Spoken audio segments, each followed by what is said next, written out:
All right, ladies and gentlemen, you might have been watching Monday Night Raw. Maybe you were watching Home Run Derby, and we're here. We figured let's not top it all here because we originally were supposed to have somebody else, but we got our coach here, and he had a decorated career in his own right, especially if you were following places like the Mid-Atlantic, and some might say he might even be the real Kraven, and certainly some might say that Mr. Kraven Rage might be out there, but our guest here, because he's been on here before, but hasn't got the introduction that everybody else gets. And I know he watches these shows here on Sportswire Radio, so we're going to give him the introduction that everybody else gets. So he may need no further introduction, but because he is our coach, he is going to get that introduction. So with that,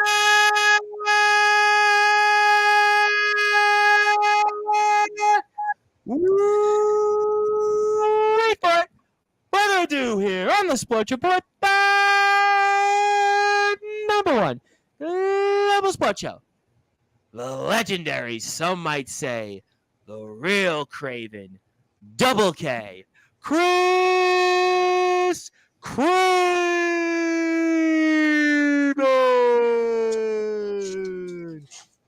Kraven. Yes, sir. How are you? I'm good. Well, I mean, I got to ask you, Monday. Has it been a while since you got an introduction like that? Yeah, quite a while. I know, Coach, we've had you on here before, but usually you're coming in here. We're supposed to have the anarchist Gunshot come on here and address the world, but apparently, I guess he forgot he was supposed to come on tonight, but that's okay. We've got you instead, and I mean, for those that are listening and watching here on Sportswire Radio, I want a chance to maybe dive into your career and, I mean, talk about some of the highlights in your career before we get into some of the present day stuff that I want to ask you about, Coach. And give me some of your memories here that were kind of most important out to you in the ring. Oh, wow, you're going back a long. It's a lot. That's a lot. Well, let's say I started in the mid-'90s.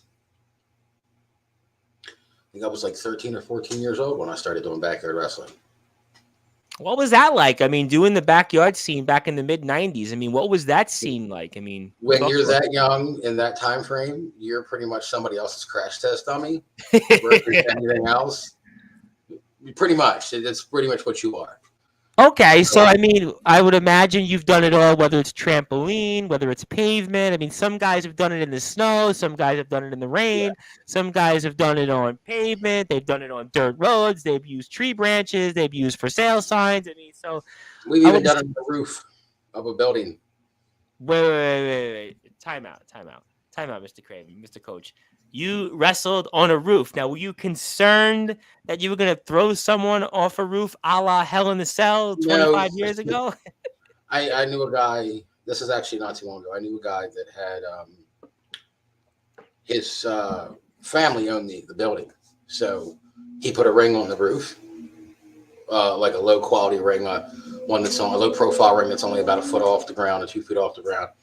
And that's where he had the shows. He put a tent over it. It wasn't a high building. It was maybe 4 or 5 stories, but that was a different one. A roof. Wrestling on a roof. That was different. You ever feel a little bit nervous, scared, afraid of heights? I mean, I know I would certainly be thinking about what's down. When you get on the top rope and you can still see, all around, it's definitely a different perspective than just in a building or in a backyard. It's a different image. I'm going to ask you a question on that in a second, but I have some people here that are tuned in, a couple of different people from around the world. First, our Firestar Championship Wrestling Openweight Champion, the unpredictable Jackal, Leo McLean. And, of course, Firestar has a big show coming up here about a month or so from now. We'll have more Firestar Championship Wrestling coverage later this week with the general manager, Stu Tunney. I say hello to Leo, and he's up at 4:19 in the morning. That's right, 4:19 in the morning, British Standard Time. So I appreciate Leo being here with us, so we say hello to him. My guest yesterday, by the way, a Hall of Famer from the Backyard Wrestling Nexus Hall of Fame, from legendary Backyard Wrestling, Kris, who was waiting for the Anarchist Gunshot. You know, Kraven, this guy, Anarchist Gunshot, was saying all these things. He's the promo king, and we were waiting for him, excited for him. And another guy, like I said, all bark, no bite, and that's what Kris is saying as well. And yeah, I got a question about that. He's the promo king. He's the promo king. He's supposed to be the king. Yep, he's a Hall of Famer. Apparently, a I can test two-time it. Hall of Famer. Yep, a two-time Hall of Famer. He's In supposedly what? he was the I believe it was the CBW Hall of Fame, and he was the Backyard Wrestling Nexus Hall of Fame inductee last year. So this guy's been inducted into 2 different Backyard Wrestling Hall of Fames. So we were hyped up about this guy, and I was waiting for him to come on, but I guess he forgot what time it is. Yeah, well, part of doing a promo is knowing your mark, knowing your timing. He didn't back up, I guess, what he was trying to pull off there. I mean, well, I know you'd be. What is it with this name? What is his name again? The Anarchist Gunshot. But what are we, mutants? Are we in the X-Men comic? What is with these names? I mean, I don't know if I should say this out there. I know I'm going to get killed for this. Coach, this is not what you're about to say, thankfully. I watched one of his matches, and it felt like I was watching like Teenage Mutant Ninja Turtles. Was pizza involved? Well, I mean, he wrestled this a giant rat? He wrestled this one guy, Deadpool, and the way they did the 1, 2, 3, it was like he put his hand on. No, stop, and it was stop. like, time. Hold the fuck. Go back. What was the other guy's name? Deadpool. There's a lot of gimmick infringement and copyright things to be had on this show. I can tell you that right now. You know what? I don't want to say anything about all that, but this one in particular, I mean, I try to give everybody a shot, Coach. You know, we love everybody in sports now. We love you, but I mean, Coach, if you would have saw this, I mean, you would have probably threw out the challenge flag. You would have threw out the whistle. In fact, if you would have been the coach out there, you probably would have got ejected. You would have got ejected from the referee, but you probably would have took both guys and were like, "What are you doing out here?" I mean, they literally were wrestling in like a snowstorm. They had no ring, no nothing. They were hitting each other. Reminded me of like when I was back in the 4th grade, the way they were hitting each other. And then the one looked like a monkey fucking a football out there. That's pretty much what it looked like. It looked like, honestly, a bad version of like 2-hand touch football, basically, back when we were growing up. I don't know if anybody played, for our American listeners, touch football, but that's exactly what it was. I mean, I like the guy. I like him, but he no-showed. So, I mean, at this point, I'm going to eventually take a few shots at him. And I think Kris is fired up, as he should be. He's not a promo king. The only reason why he got into it because everyone feels sorry for him. All right, let me ask. I'm a Hall of Famer, too. I'm a BEWA Hall of Famer here in Maryland. I was going to ask you about that, but I mean, I'm going to ask you then. All right, so when we have somebody that you know is clearly not on a level, I mean, what do we do then? I mean, I like to give everybody a chance, but this guy, unfortunately, he cuts promos on everybody, but I don't want to say the wrestler that messaged me. They said, "Hey, you're going to have on Anarchist Gunshot." And then he asked me, he goes, "Have you seen any of his work?" And I didn't want to say what I just said live on air, but I saw one match, and it looked like 2-hand touch football in the 4th grade. I can't say a lot, okay? When I started wrestling, when I was 13 years old, there was a lot of people that were afraid to really get physical. So it's kind of like a starting process. So there's a big difference. Is he there? Is he in that starting process? Or has he been around a minute to know better? He claims he's been around for 10 years. And he's got no excuse. Yeah, he's friends with this one and that one. But he's one of these guys, if you look on the internet for any of his footage, he's got one match out there. It's buried on YouTube. And he wrestled a guy named Deadpool. And it looked like basically a bad version of 4th grade 2-hand touch football. Can I ask, was Deadpool dressed like Deadpool? We're live, right? So, yeah. Was Gunshot dressed like a gun? No, he was wrestling. Like, he was a masked wrestler. He looked like he was a comic book character. Okay, like, do you remember the 90s animated Batman series? Think of how he was dressed, kind of like that. Oh God. So basically, and I stand by this when I say this, his name is Anarchy's Gunshot or whatever. He's the Anarchist Gunshot, 2-time Hall of Famer. Like he's firing blanks. I don't even think he was firing anything, period. And he's apparently supposed to be an 8-time world champion. But at this point, I think, I've got no Anarchy cap gun? You know what? I think he'd be better off called. I was in. They have a store called Five and Below here in New York City, and they had the I'm gonna nerve. start calling him a squirt pistol. That's what it is. He's a I squirt was pistol. about to say the Super Soaker's got more bark than his ring ability. Not one But of them dollar store ones that like break after you squeeze the trigger like 6 times.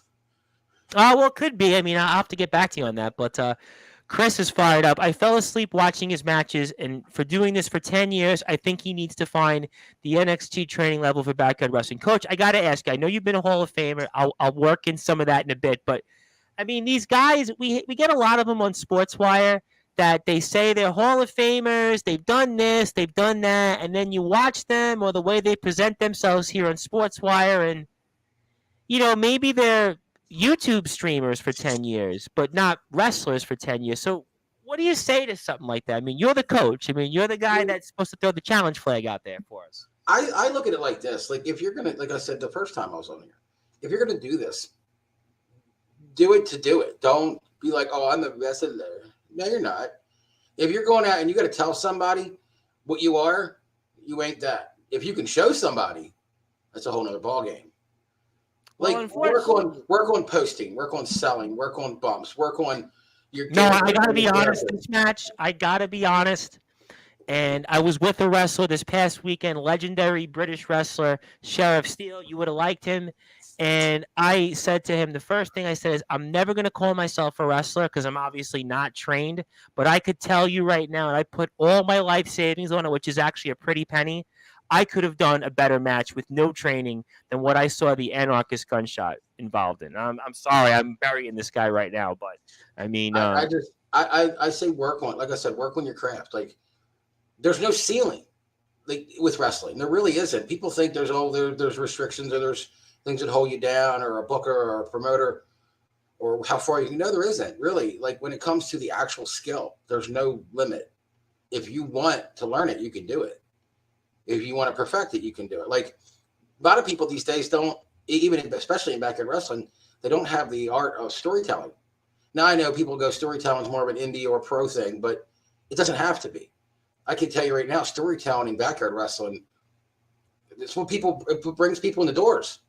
100%. Listen, I was speaking with the wrestler, and I was talking with him, and I was saying, well, I think in backyard wrestling, it's actually more poetic to be able to own your own stuff and be able to make something out of it because you own your intellectual property. When you're an independent wrestler, you don't own your intellectual property. So basically, you can create your own storyline, create your own brand and vision. And this guy, unfortunately, didn't do that. In fact, I think so little of the Anarchist Gunshot right now. I actually changed our YouTube title to Kris Kraven. So we're with you now, Coach. We've certainly improved. We're with you now live. So, and like I did a storyline. I'll give you an example. There was a time I did a storyline in BEWA with the booker. See, there's a history. The story goes real deep. I recruited the booker when we were a part of another company. I found him. I recruited him. Okay. His name was Kris Bomber. I was like, I brought him in, and then when he started, they started the own thing, and we had to change up, and all the roster. We started this whole new thing, and he was the man in charge. But we always had friction. The story. Why did you have friction though if you brought him in? Because we were two top guys. When I will recruit anybody. I will recruit anybody that loves this. We had a guy in a wheelchair that named Nick that sadly is no longer with us. Had spina bifida. He used to come out just to run his electric wheelchair over people's feet. I don't hold anybody back. If you want to be a part of this and enjoy it, enjoy it. Like, yeah. And we didn't. It was limited. We couldn't figure out a lot of things for him to do, but it was fun watching him do it, especially hitting people with his wheelchair. Like, I hadn't thought about that. Kris, who was on yesterday, was using a basketball as weapons, and I hadn't thought of the basketball, but the wheelchair. That's a good idea, Coach. I mean, I would have thought about that. The storyline with Bomber and I went over 6 years.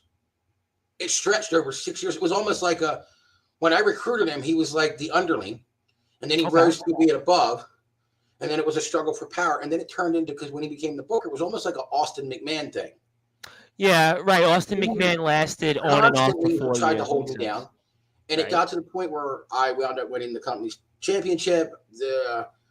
Was basically shoving it down his throat by the end of the angle, and then it continued even further to the point where I had a loser leaves match leaves kind of town, thing, yeah.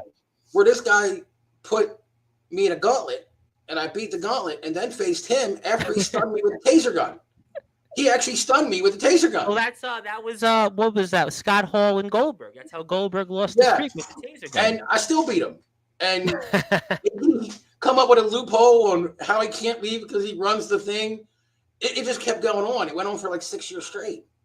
Did you guys almost feel like? Did you guys feel like almost in a way? Hey, let's try to keep things fresh by going that long. Was it a challenge? It was always, we could always cut, even if we went away from it for a couple shows. Anytime we crossed past it just clicked right back in place. All and right. It went from 2008 to 2014. This constant thing. Well, I'm going to ask you about that in a second, but I have a lot of people that actually want to say hello to you, Coach. So let me get everybody here to say hi to you because people are tuned in. And I think I'm more excited now to have you on, Coach, than I was this anarchist gunshot, this anarchist bullshitter. I'm going to tell you right now. I don't bury people, Coach, but he's getting buried, unfortunately, right now. Hello, gentlemen. I appreciate it. Nicholas Crenson. Well, anarchist gunshot. We're not giving him any promos, but Nicholas Crenson would be a good promo for you. Nicholas Crenson, of course, our reigning, defending RCW Underground champion. Our guest on Thursday's show, of course, Nicholas Crenson's in the house, and certainly, if anybody wants to say hello, you're welcome to. Also, Kris Arudam, I guess, wants to say hello to you from one Hall of Famer to another. How you doing out there, Kris? I've heard of RCW. I might want to get in touch with Crenson and see exactly. You want to get in touch with Nicholas Crenson? You really do? I don't know. There's an RCW up in PA. No, this is Wisconsin. This is part of Kraven Rage. Kind of, we've been speaking about wrestling championship. Oh, okay. All right. Yeah. I was gonna say this is. I don't know if you would know this RCW. This was Sean Jovi. Some of the guys you've seen on here the past couple of months. But Nicholas Crenson says, WTF, I've been involved in backyard wrestling since 2004 and never heard of this gunshot anyway. Yeah, he says he's been wrestling for 10 years. He's in 2 Hall of Fames. He's an 8-time world champion. He's an Intercontinental champion, European champion. Every time he shoots, he has a silencer on. No one hears him. Well, he's a Hall of Fame bullshitter. I'm going to tell you right now. Preach it, bud. If you're the best, you don't need to tell people you're the best. Yeah, I mean, listen, I don't get it here. I am really not in the business of burying people. And Leo McLean even says, is it really burying if it's true, though? No, it's not burying because this guy wanted to come on. He reached out to me and said, hey, I heard you. I saw your stuff, and I'm excited. I like this guy, and I want to bring him on. And this guy... he cut a promo. Guess what? He cut a promo on Instagram last night, Instagram Live, talking about coming on to Sportswire, talking about doing a show here about what was said yesterday, and the guy don't even show up. And I can't even find any of his content out there. So what does that tell you? He's on McDonald's Wi-Fi. McDonald's Wi-Fi isn't that bad. Listen, I was in Tim Hortons, by the way, earlier, and their Wi-Fi was pretty good. So Walmart's Wi-Fi. No. Anyway. All right, well, Walmart's Wi-Fi might be good because they got the money. Kris agreed specifically in backyard wrestling, we do our own thing. Yeah, I mean, apparently he doesn't do that. So, true words, when I try to put together a match, I always go in the mindset, what is the story we want to tell? You agree with that? Oh, yeah. And how did that serve you in that 6-year storyline there? It served me very well because, like I said, I mean, if you're out there just, okay, like, gunshot, and you're literally just hand slapping each other, and they'll throw here a suplex. If you're, I could have did a better match. I tell you what, I could have easily did a better match. If you're just out there to brawl, and it's got no sizzle, it's got no oomph to it, it's got nothing, no importance to it. You're basically just a match filler. You're a card filler. You're a spot on the card to just fill a hole until we can get to the real story or the real stuff. I don't even know if I would say that. And I was going to be kind, but now I have no time to be kind. I do have some more people that have tuned in here. Man, you're ruthless. I'm being ruthless. I know. McDonald's Wi-Fi. Yeah, I mean, McDonald's Wi-Fi isn't that bad. I've used McDonald's Wi-Fi before. McDonald's Wi-Fi isn't that bad. I think I enjoy the Wi-Fi more than the burger. I mean, I don't know. But want to say hello. Yeah, I could use one of those now. I want to say hello to our friend Zero Deus, also from WCE. Damn, it sounds like I missed some juicy gossip. No, I was just shooting. Basically, we were supposed to have a guest. We changed it to now Kris Kraven, the official coach of Sportswire Radio. He is here with us the whole time here. We're going to hang out for as long as I can go. And we were supposed to have a guest come on, and the coach was going to go speak with him. But this guy, supposedly an anarchist gunshot, supposedly a 2-time Hall of Famer, 8-time world champion, 10-year veteran, done this, this, and that, apparently didn't show up. So he's going to be excommunicated, as the words from John Wick 3 and 4. He is excommunicated from Sportswire Radio. Wrestling game on PlayStation. Probably is.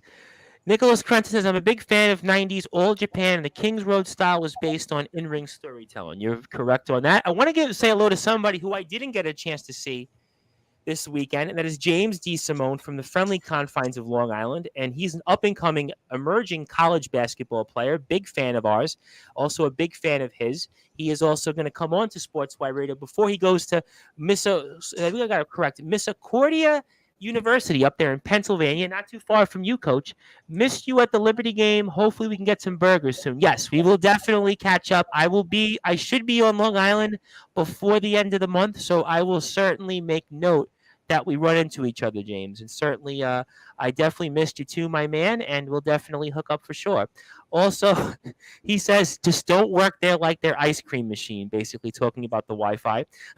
Like I said, I've been waiting for months for our match, and he's always a no-show. Well, you know what? I wouldn't even consider him at this point to even come on if he wants to come through the chat here. So I wanted to ask you a question, though, because you spoke about being in the early 90s. Now, I know we've had some guys on here that are veterans, some guys that are coming up like a Leo McLean. But, I mean, what do you think has changed from when you started? And you got me on speaker, so you want to take me off speaker. I do? Yes, you do. Yeah, take me off. If you're watching me on YouTube, exit out YouTube. No, it's not open. It's just, I only got the one page open. You get an echo? I'll give you a second. Yeah, you have me on speaker.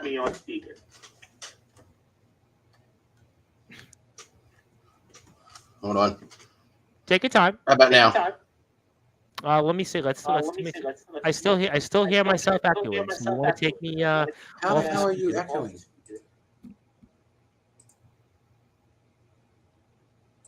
That's a little weird.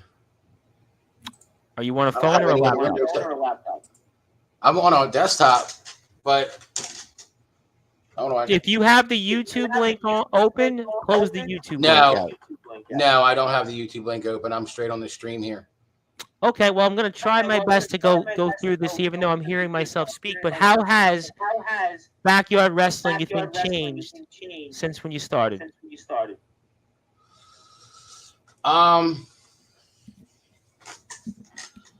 Well, the creativity of things, innovation of the way people do it is one thing I can tell you. Back then, it was just find a grassy knoll or a spot to hit your back on and go. Nowadays, like when I wrestled in backyard, we didn't have rings. I see all these people, they got rings in their backyard, real rings. Mm-hmm. We didn't have that. Oh, we didn't have that for probably the first 10 years. You know, first time I stepped in a ring with MCW in the indie leagues before I got in a backyard wrestling ring that was in a yard. How was that adjustment then like? Oh, that was a big adjustment, learning how to bump on a real ring versus the ground. I mean, the ground, it's not forgiving like a ring is. So, I mean, you got a little bit tougher with it. You get a little bit more durability. But when you do get in the ring and you gotta change up everything. You got to change up how you hit the ground, how you hit the mat. It's different. How you jump off a rope or a fence if you're in a yard, it's different. You gotta change up. You gotta do different things with different timings. Take a bump differently is to learn how to take a bump all over again in a different setting. That can be challenging for some guys. How did you adjust to that? Well, back then I didn't really give a shit about my body. I threw caution to the wind and just said, throw me around how you got to throw me around. But I adjusted pretty quickly. It wasn't that difficult. It's just for those guys that said, I'm going to be a backyard wrestler, and then mommy and daddy or themselves bought them a ring, and put it in their ring and put it in their backyard or put it in some tent with the orange belt and a mask. Oh wait, Kraven. You know, anybody that doesn't know what it's like to actually wrestle on the hard ground or concrete, go try it. I encourage you to. Do you feel that wrestling then, let's say, in those settings, whether it was on pavement, whether it was on cement, whatever it might be, did that maybe even help you for the indies? I mean, because again, you talked about you were indie first, then went into backyard. No. I was backyard first. Okay. When I turned 18, I went and did wrestling school, and I went to MCW. I did 3.5 years there, and then I left, and I went back to backyard wrestling because that's kind of what I love. There's a guy, Jack Delta, that's kind of like the backyard wrestling darling right now of the entire scene. Kind of had the same deal as you. He started out as a yarder, trained, did about maybe 6.5 months, and then went back to backyard wrestling because he felt there was a certain number of things that went on, whether it's politics, whether it's whatever it might be. So when you went back to backyard after being in the indies, what was that like for you? And talk about that culture shock, maybe. Well, you got to think, going, like he said, the politics of it.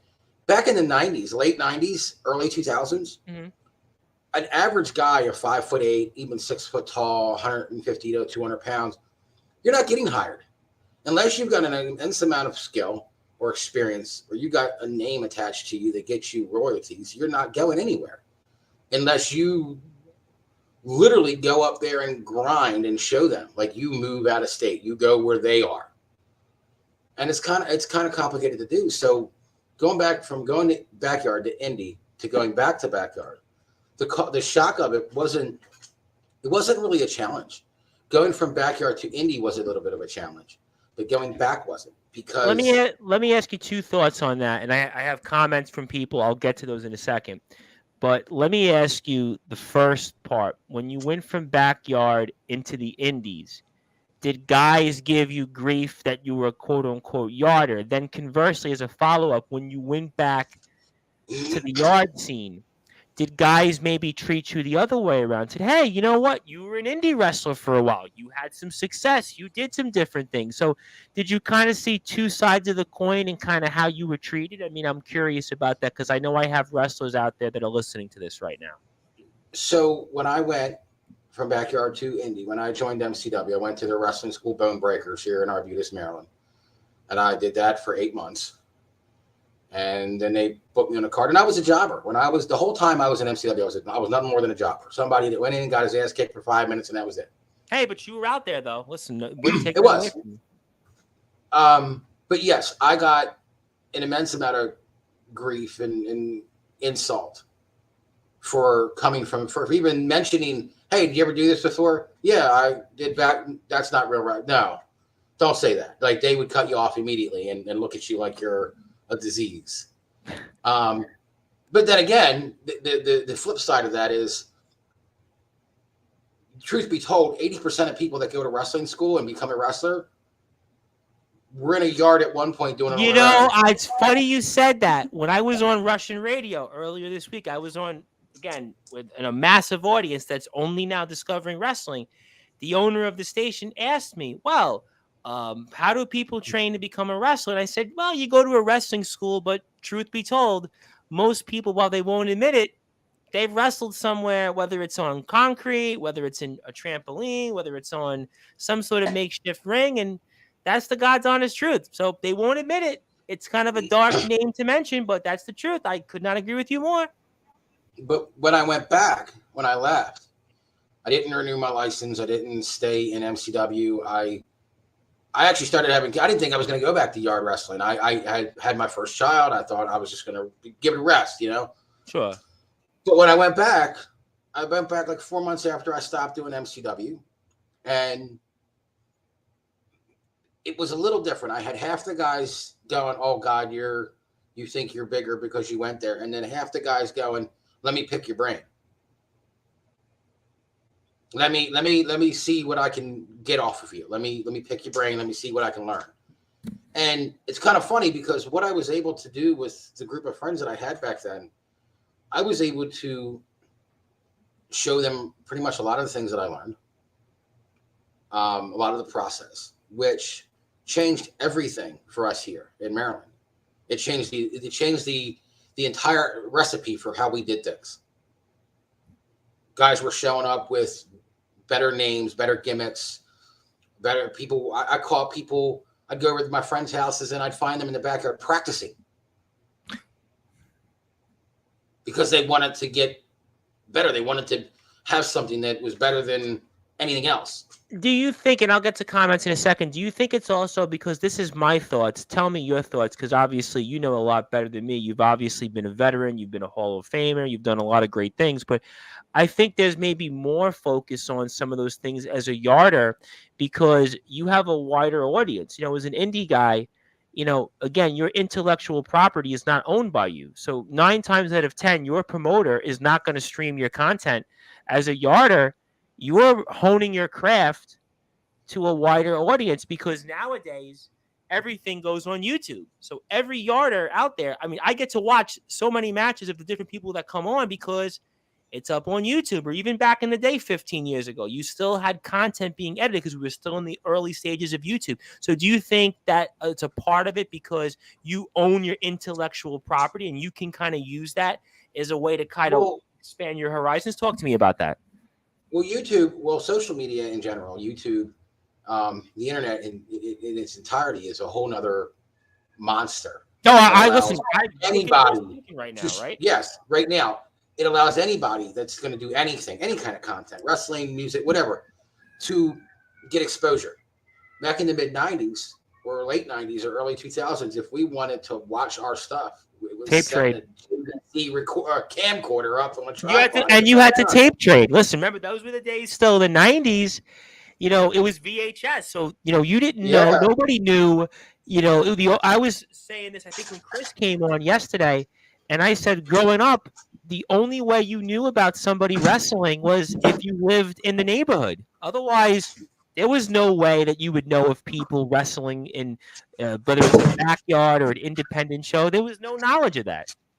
I still got my camcorder. Really? Does it work still? Yes, it still works, and I still have the tapes. Well, we might have to talk about some of that stuff there, Mr. Kraven. Certainly, you are certainly showing us that you might be the more experienced Kraven over the other Kraven. I don't know if you're the real Kraven, but I know you're the more experienced one, Coach. But the intellectual property thing, like, I mean, being able to have your thing. It's like you talk about the two Kravens. Being able to have your thing and make sure it's known enough that it's your thing.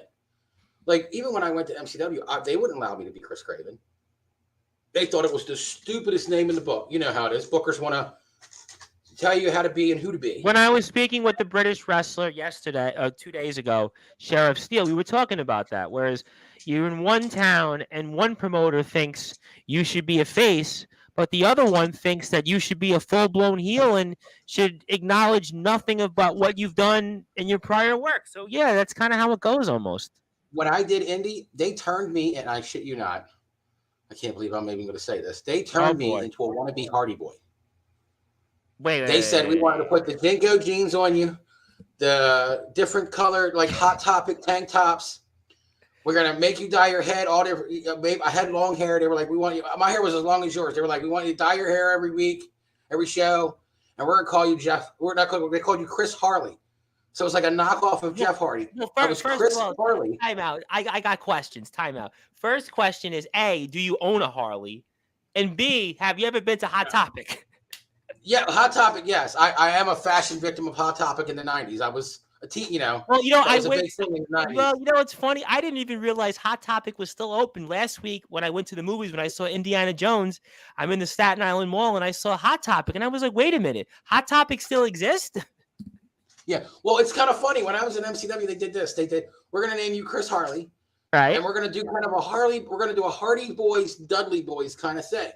So you're Chris Harley, and we've got a black gentleman over here by the name of Anton Harley that I was actually really good friends with. He's going to be your brother, and you guys are brothers. So we got a white guy and a black guy like the Dudley Boys. You guys are brothers. He would look more like a Dudley Boy. I would look more like a Hardy. And I don't know who in their retarded mind came up with that concept, but I hated it. Oh my God, I hated it. Well, You see how I'm looking at it right now? That's how most Yes. people would have looked at that. I mean, Yes. it made So zero sense. when it comes to backyard, you get freedom. You get to be able to, I mean, yes, you don't want to copy somebody else. Not on pro, not on indie, not on another backyard. You want to be original. You want to be the Well, you only. could tell, listen, in WWE and WCW, right? I mean, you'd always know when somebody was a knockoff and it long term didn't work. I mean, the biggest example, look, in WCW, you had the Renegade, right? The Renegade was a Warrior knockoff, right? I mean, and you could tell right away that didn't work, right? I Goldberg mean, and Ryback. Yeah, no. yeah, I mean, well, Goldberg and Ryback's another topic for another story, but I mean, you go back in wrestling history when you see the knockoffs. And in the long run, they don't work. I mean, listen, WWF tried to recreate Diesel and Razor Ramon. That was another example. I mean, so you can go down the line. So the fact that some promoter thought that was a good idea, I mean, clearly somebody has clearly got some explaining to. But I got some comments. Let me get to people here. As we're at the legendary Kris Kraven here. Of course, Kris Kraven, our co-chair of Sportzwire Radio, here officially with us. We're hanging out with him, and I'm much happier to be with Mr. Kris Kraven because our original guest to lead things off here, the supposed anarchist gunshot. Apparently, he's got no gunshots. He's got no bark. He's got no bite. He's got no nothing because he didn't even show up. He's supposed to be a 2-time Hall of Famer, supposed to be an 8-time world champion. The only thing he's a world champion of is in his own brain, his own imagination, because he clearly no-showed here. And we are much better off with the legendary real Hall of Famer, real world champion, the real coach of Sportswire Radio. That is the legendary Kris Kraven himself, double K. That's K to the R to the I-S, Kraven. And we've got some comments here. And he says, shooting blanks, bro. Yeah, I am definitely shooting some blanks because, yes, Tom, thank you for saying that about the Renegade. Yeah, you know why the Renegade came up? Because last week, July 4th, they had WCW Great American Bash 1995, and it was Arn Anderson versus Renegade for the TV title. And speaking of genius storylines, why did anybody take the TV title off Arn Anderson for the Renegade? That's for another topic, another time here. But YouTube killed the creative concept of storylines getting very personal, if you know what I mean. Yeah, I mean, you could say that, but I still think you have more creativity than you would have back then. Also, I got a good question for you, Coach, if you don't mind. In Legendary Backyard Wrestling, maybe we can hook up. I would like to get any advice on how to improve our craft. So any advice for any wrestler out there for them to improve their craft? Any advice you'd like to give out there for our wrestlers out there? The one thing that always helped me, and I know I'm the last person to tell you, go mimic someone else. I'm the last person to say that. Right. But if you're really good at being able to depict lots of different things, if you're good at puzzles, if you're good at noticing things that other people don't, watch any kind of wrestling content, any kind of professional content, New Japan, Lucha, WWE, AEW, watch anything you can. Depict the matches, pick them apart, see how people post, how they do their up and overs, how they bump, how they emotionalize their character, how they do all of it. Depict it apart, and kind of scientifically dissect so you can figure out exactly what you're watching, for one, and how to apply it to yourself in your own way. Because unless you're actually in a school, you're not going to learn it the way they learned it. I mean, we all watch wrestling. We all got our favorites and everything like that. And if your goal is to try to be that good, the only way you're going to get there without going to a wrestling school is to be able to pick apart any wrestling content, dissect it, and apply it to yourself, but in your own way. Not mimic, not copy, not be a knockoff. Like, for example, I'll give you something. Tonight, you had Ricochet on Raw. Ricochet came out, and he did that barreling flip over the top rope, landed on his feet, and then he hit sliced bread on Mr. Social Media Douchebag. Yep. So, okay, maybe you're a guy that doesn't do the flip. Maybe you're a guy that does a dive through the ropes. You know, change certain things. You don't have to be a knockoff or a complete ripoff, but you can. Wrestling is not original anymore. Anybody looks at you, there's something you haven't seen before, I'd say show me. Show me something I haven't seen before. I have an answer to that, and here's the answer I have for that is that remember, even 20 years ago, right? We didn't have what we have now. So now you kind of like had to go out on your own and learn different things. You didn't have the library of content, the streaming sources. You didn't have those options. You kind of had to go out there and learn for yourself. The only way you could have learned to get better was to basically go out there and do it. Whereas now all everybody can do is go watch YouTube, they can watch Facebook, they can watch Instagram, they can go out there and play an Xbox, and they can kind of have their own imagination. So, for what's good in that sense, by the amount of promoting your name, on the flip side, it doesn't work that way. But also, what you're saying almost reminds me of, to use a baseball analogy, there was a legendary guy by the name of Tony Gwynn. And Tony Gwynn was obviously considered to be maybe the greatest contact hitter in the modern history of Major League Baseball. What he used to do was, after every game, he and his wife, obviously, God rest his soul, Tony Gwynn, they would go and watch all of his at bats. It would take every at bat he just had the night before, whether it was 3 at bats, 4 at bats, and watch it over and over and over. And what he would do is he would go in the batting cage for inside the San Diego Padres, wherever they were at the particular time, and he would try to emulate things on what he could do to better improve his swing. So the next night out, if he had some errors, he could fix it. Just like what you're saying, Coach. If you watch a certain wrestler and the way they move, whether they kind of maybe talk with the promo, whether how they move inside the ring, whether they talk with the wrestlers, whatever they might do to kind of be able to do what they need to do to be where they are, those are some things you should watch. I have some more comments here. Let me get like them. another thing. Sure, You said another thing. You said tapes. That's another thing. Back in the day, we didn't have our own rings in our yard. No. These guys, today's generation, you guys got rings in a yard or a building or somewhere, your mama's house, your uncle's house, your friend's house. Go practice. Watch your own tapes. Well, you Watch have your to. Well, don't forget, a ring is a lot cheaper than it was years ago. Yeah, no shit. Remember then it was like $6,000. I was going to say, growing up, if I would have asked my parents, hey, and I grew up in Brooklyn, and we didn't have a yard at the time, and, my friends, there was certain places we could have put it, but you think we could have asked somebody, hey, can you go out and buy me a wrestling ring? I would have been shot. I would have been, forget about it. Yeah. I would have been in Brooklyn to have a wrestling ring. I would have been laughed at. I would have been shot, or I would have been, forget about it. So we couldn't ask those things years ago. Even 20 years ago, you could ask. Now, it's a little different. Maybe people kind of put some money together. You have the right things work out in your place. If you can't do a ring, you have a trampoline. It's a different world. Backyard wrestling in that sense, which I think is good because people, it shouldn't be $6-7 grand to have a ring. But I got a couple of questions here. I got a funny one for you, Coach. And this is from Dirty Donnie, by the way. Dirty Donnie is from our friends over in the IMF. He is one half of the tag team champions there with Soldier GP. You've obviously met Soldier and Omen Black. You've met some of the IMF guys I know here in the past. And he says, is it just me or do you look like Danny McBride's brother? I think we've had this answer before. I still say you look like Abyss more than Danny McBride's brother. Oh, he's getting up. Coach is getting mad. Coach is getting mad. Hold on 1 second. Uh-oh. What do you got for us, Coach? Does this make him happy? Does that work better for him? Does it fit the Danny McBride part now? Yeah, go suck on some nasty woman, Sam McQueef. He said he laughed. He said, haha, yes. Well, fucking Danny McBride.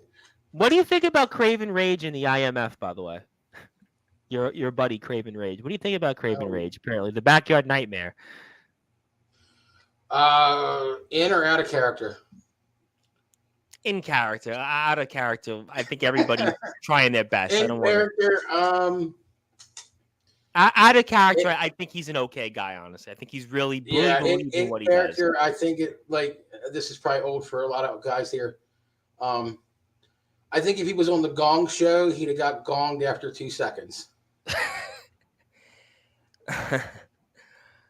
Those old cartoons where someone's up on the stage and you see the cane come up and yank them off by their neck. I think that probably would have been happening. It's kind of like your blanks guy or your gunshot, whatever, water pistol. It's like amateur night. Like I said, he's got like the storytelling, the promos. You got to be able to stand on point make eye contact, deliver. So you still think that those flow. promos? Well, what did you think though? I have to ask this. You know what? Because I haven't got a chance to really talk about it since it happened. You know, we had our first ever attack in Sportswire radio history. Kraven Rage attacked this guy Skulls, who apparently made his return to the ring for the first time in 14 years. I can see you're not impressed already on his return, but I have to ask you. I mean, I know you saw the footage by now, Coach. I know you saw it. I mean, what did you think of this Kraven Rage attack on Skulls? First time ever live radio, live TV that we had an actual attack, and Skulls apparently made an in-ring appearance. And what did you think of that? Were you impressed by Kraven's chair shot? Were you impressed by his curb stop? Anything you want to say on that? Okay. I will give Mr. Rage his first piece of criticism or prop when he after this we're gonna do this in reverse. We're gonna talk about the ending before the start of it.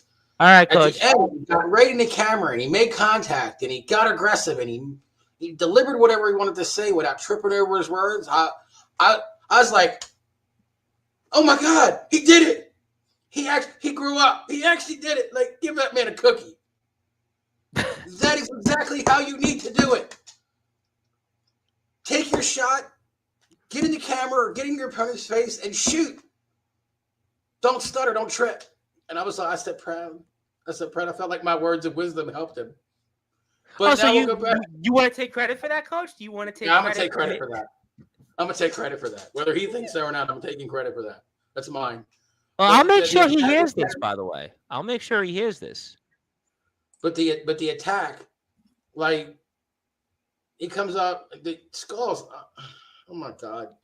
Well, Skulls, Mr. Halloween Mask guy gets knocked down, and he gets up, and he looks like more the homeless guy that's in the back alley in some city street.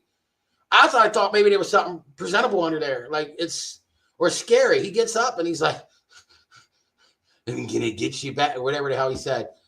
The only thing sweeter would have been if I'd have showed up behind Kraven Rage and hit Kraven Rage with a head rush. Well, I think a lot more. Well, I think it wasn't. A lot more people probably would have viewed that. I agree with you, but I do have to give credit where credit is due. And we never had an attack officially live on Sportswire Radio. We never had that before, and that was the first one we ever had. I mean, I've been doing this almost 5 years, Coach. It was good. It was good, especially that he captivated the ending where he delivered.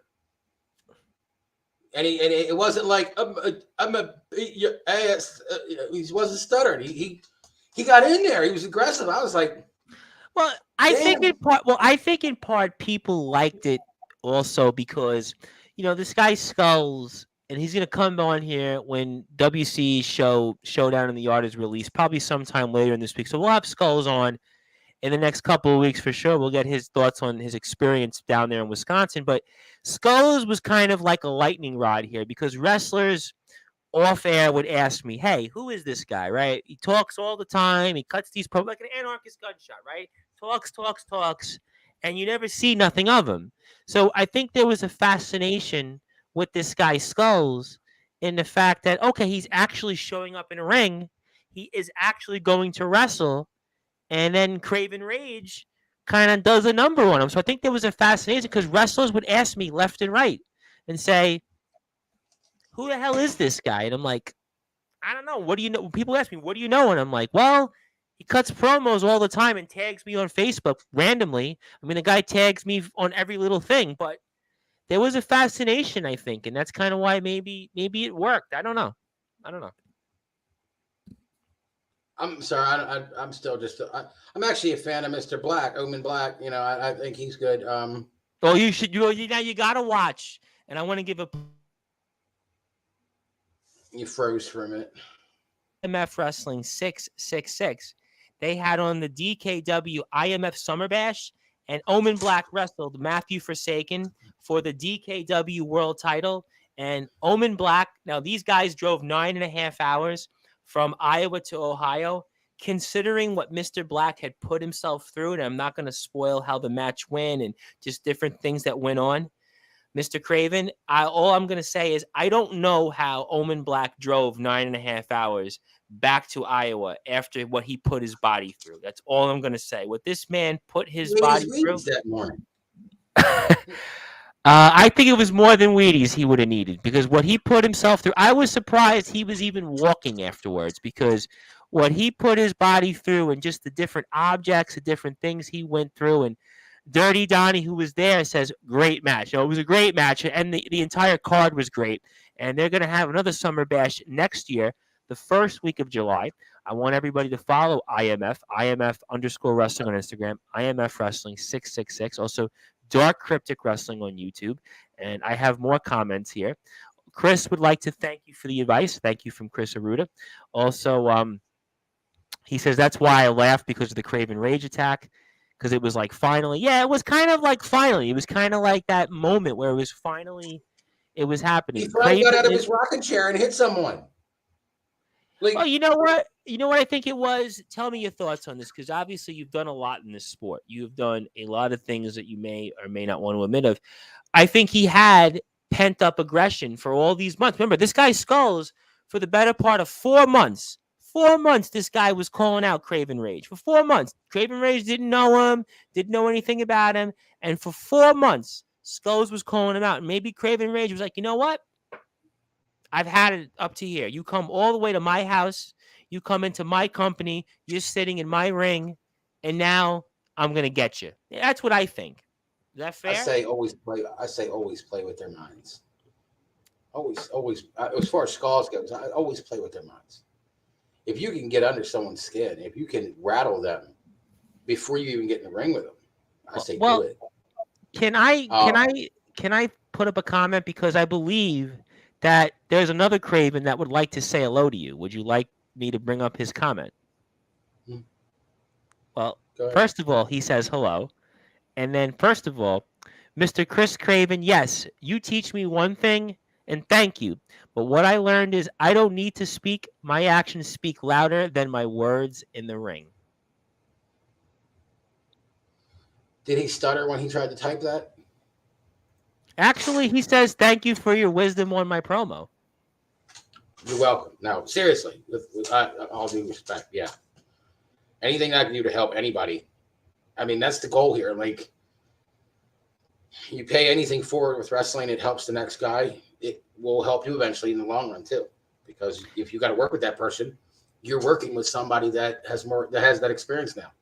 Well, you know what? I think things might get interesting here, Mr. Kraven. Now, this anarchist gunshot guy here, who was supposed to have come on. Oh, did he get on? You want me to bring him on? Oh God, please. No, yes or no?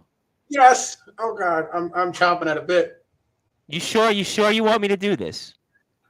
Yeah, go for it. I ain't scared.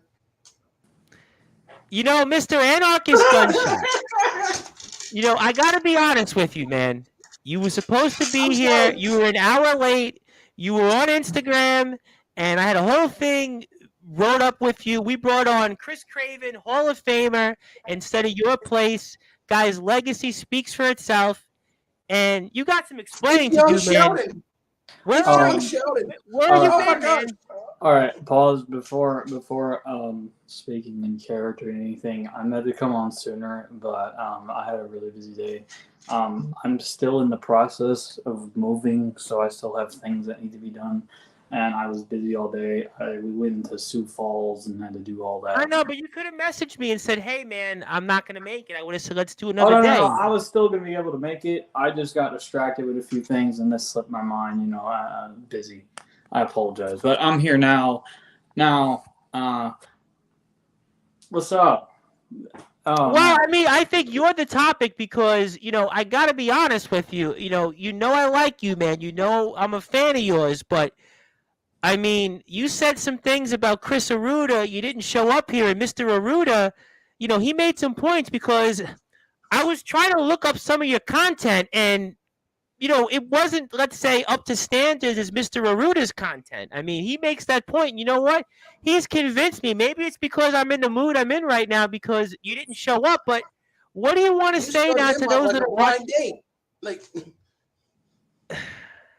I'm sorry. The floor is yours, Mr. Anarchist Gunshot. The floor is yours, my friend.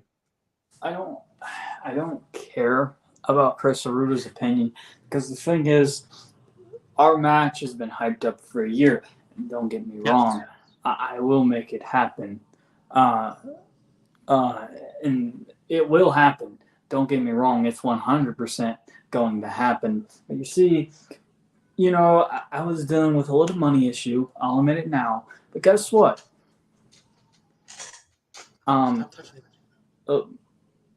Guess what? Yeah, tell us.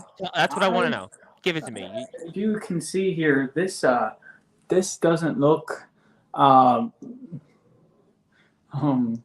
can see this doesn't look like my normal background, Tom. I mean, you don't really see my green screen behind me. You don't see that TV. You don't see my bed that's normally behind me. Notice how this whole background behind me is changed, right? You see this? It's a window. Get to the point. I can see through it. Am located in a new location, ladies and gentlemen. The Anarchist Gunshots new wrestling home is sorry, is it dark? The new official home of Gunshot is no longer in Fort Wayne, Indiana. It is now in Vega, South Dakota. Only about 5 hours away from. Stay in frame. If you're a promo king, stay in frame. Jesus Christ, kid. About 5 hours away from Kris Aruda, a lot closer than he was. You see, he was about 15 hours away from where I was living before. Now he's about 5. So Kris Aruda, I'll make this a promise. If he thinks that I'm so irrelevant and I'm afraid of him, well, I guess I'm gonna have to make myself a 5-hour drive and kick my fucking foot into his head. All right, well, he's got some comments here. I'm going to let the coach also analyze your promo here. But first of all here, let me get some comments here because Dirty Donnie from the IMF says, wow, meaning you're here. Kris Aruda says, talking all that crap on Instagram, excuse after excuse, not legendary backyard wrestling standards at all. Dude, what? You've been piggybacking off my name for a year now. Oh, I was doing something, sorry. Hyped up for over a year because you never showed up. You weren't talking about stuttering and making no point. Yeah, it only took you a year. Chris Kraven, please bury this guy. Wow. Yo, Anarchist Gunshot. I think you have a request right now. Coach, what do you think of Anarchist Gunshot in this promo right now? I have nothing to say right now. Anarchist, oh God, I can't even say that. That's like watching Deadpool and hearing the name Fire Fist. Like you just want to laugh. Like Anarchy Gunshot. I'm just gonna call you Squirt Gun. How about that?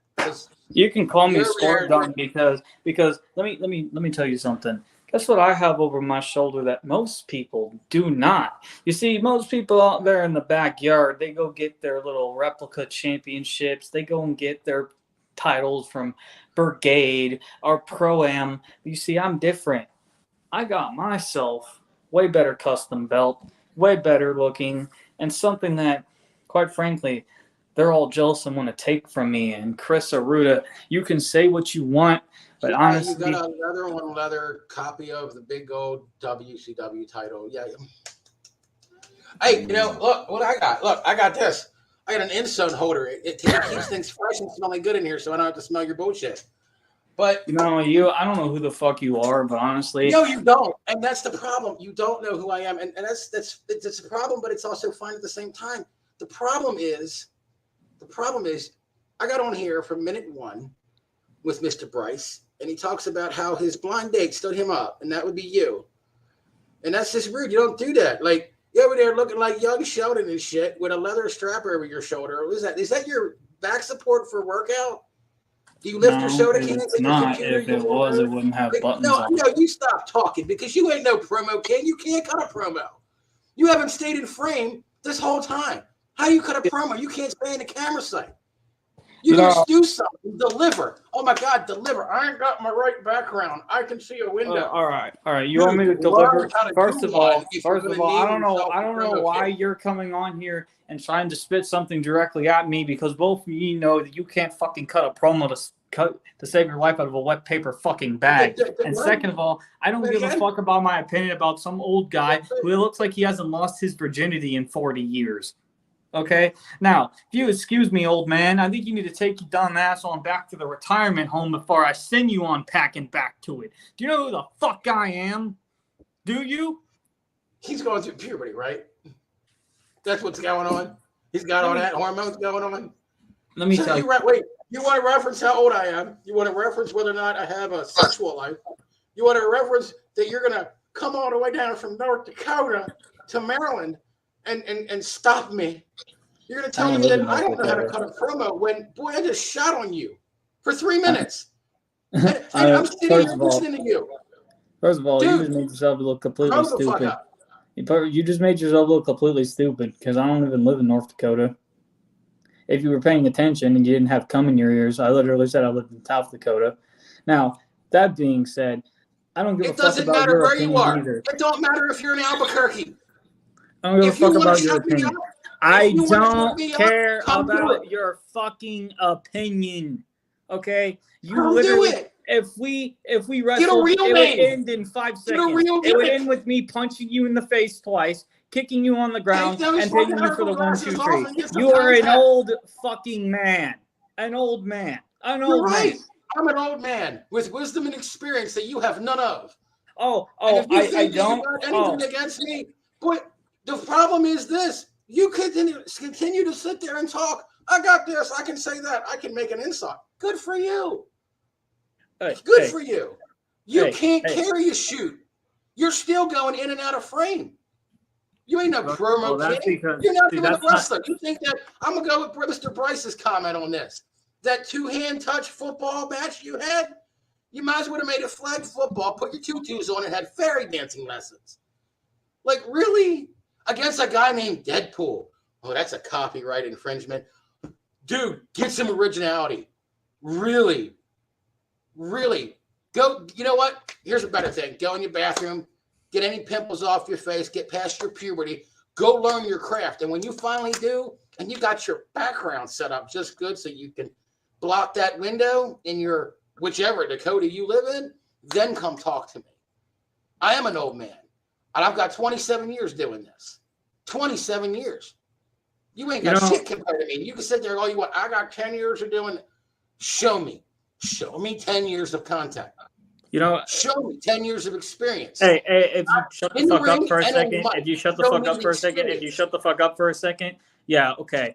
27 years. Well, guess what, bitch? I've done more in my 10 years of doing this than you ever did. And I'm younger than you. I'm 22 years old, dog. You wish you could be me. And as far as that whole Deadpool thing, that name's been long dead and buried. If you weren't paying attention, which you should do, because honestly, I pay attention to everything I can pay attention to, because I open my mind to several things out there. I pay attention to everything. I'll tell you what, we're going to time it out here.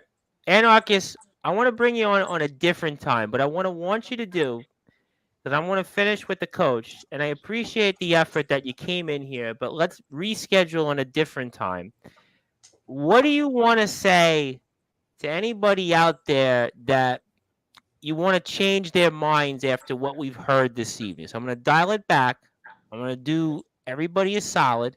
Going to time it out here for a second because I have a lot of people that now actually they're interested in the conversation.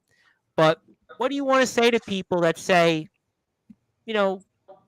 say something that to prove the naysayers right now differently? Well, for one, don't listen to this clown. This guy's a complete idiot. He can't even pay. He's the coach of Sportzwire. He's been in there a long time. Listen. Coach is fine.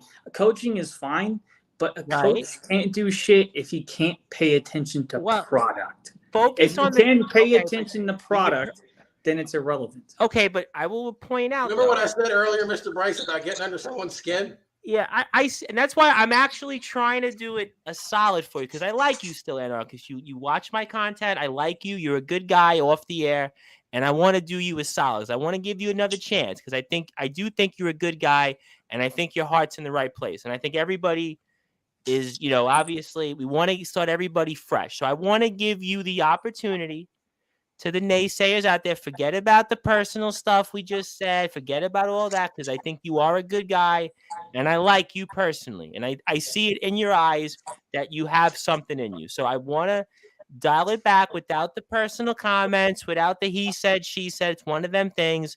Copy lyric from a Limp Bizkit song. So make sure when you talk, anything you want to say to anybody here, that to prove them wrong, and why in the future, when we have you back on Sportswire, we're going to see bigger and better things from you.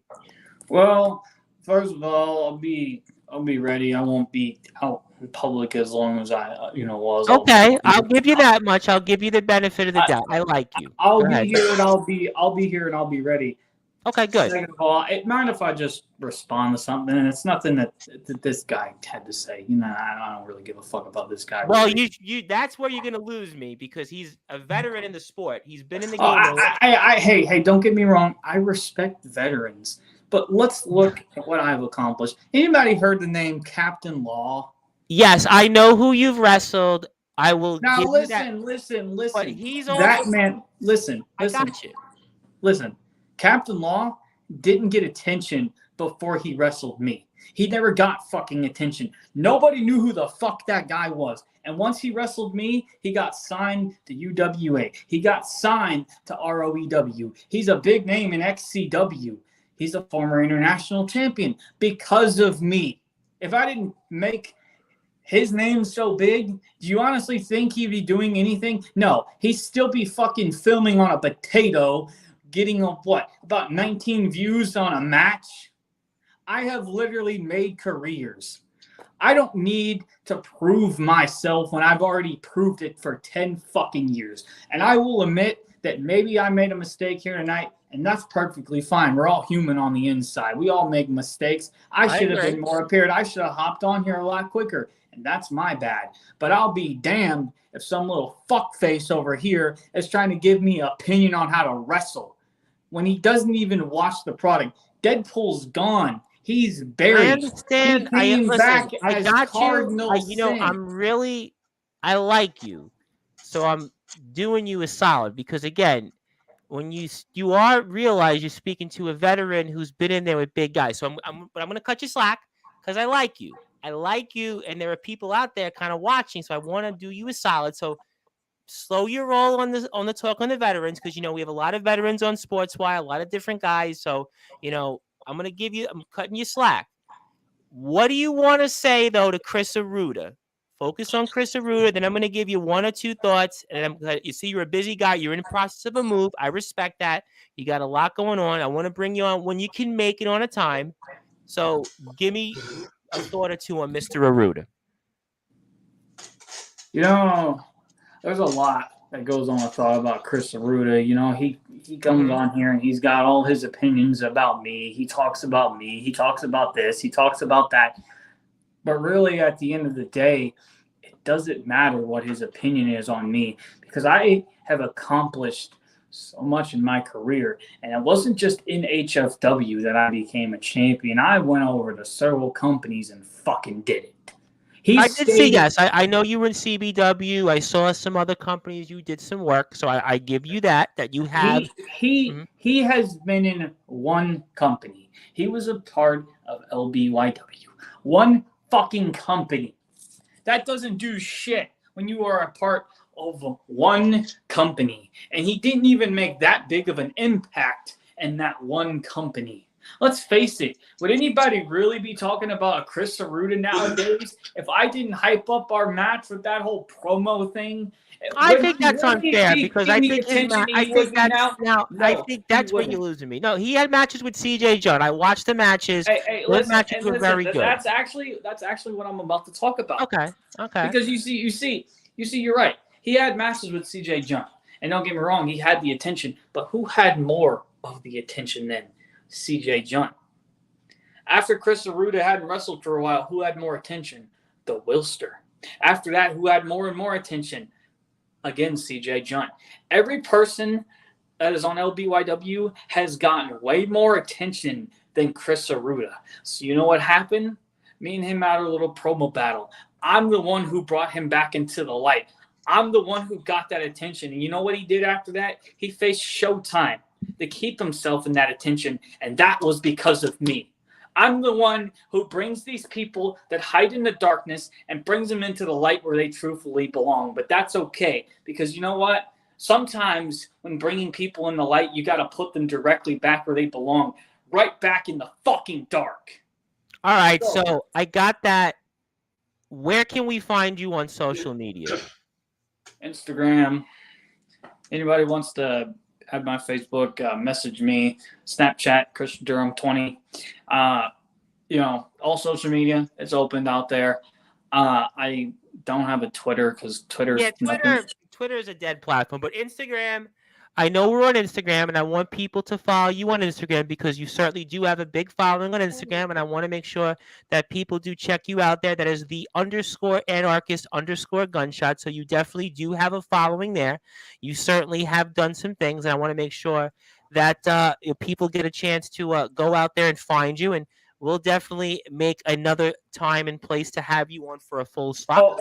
And two more things before I go. Sure. Since I'm talking about people that that were in the dark that I brought into the light, let's talk about Deadpool here for a minute. I beat his ass. He went into the dark, and now he rebranded himself as something completely new. I don't know if you keep up to date, but the man goes by Cardinal Sin and is now being called out by ATK. You know who that is? Another accomplished backyard wrestler. So look at me. People that are in the dark get brought into the light. But that's okay, like I said, because Chris Aruda is going to go back into the dark once I wrap that goddamn dog collar around his throat and I make him gasp for air to a point to where he can't breathe, and I stomp his fucking skull into the mat, and I finally silence that loudmouth son of a bitch that can't keep my goddamn name out of his fucking mouth. Last question, Mr. Gunshot, and we will definitely make sure gunshots will be fired another place at the time. Are you officially now a part of the LBYW roster, or that's up to management?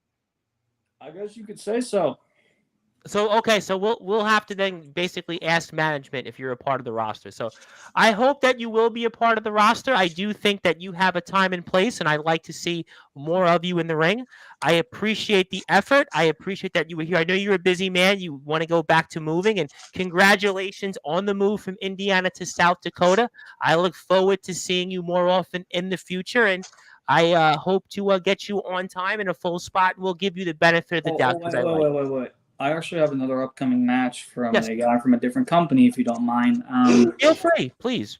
I don't know if anybody's heard of BYW Pro Wrestling, but there's a gentleman. I have. Yes, I have. We covered them. There's a gentleman by the name of Thomas McElty. Now, he's actually a little closer to me. He's only about 3 hours from where I currently live.